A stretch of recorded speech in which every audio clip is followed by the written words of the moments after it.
Og hérna eru öll graskerin sem að komu síðasta haust og þau eru búin að vera hér í allan vetur og fá þarna skorpna upp til að fá úr þeim fræin.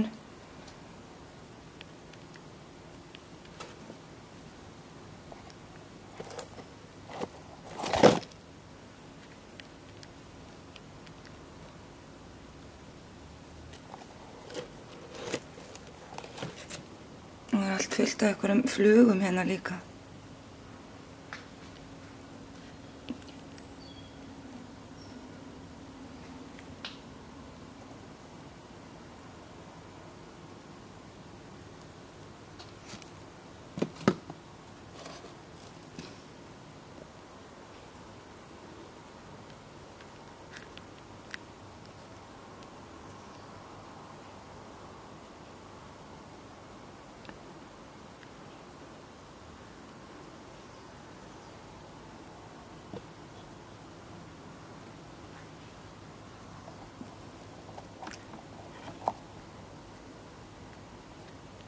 Hérna má sjá fræin.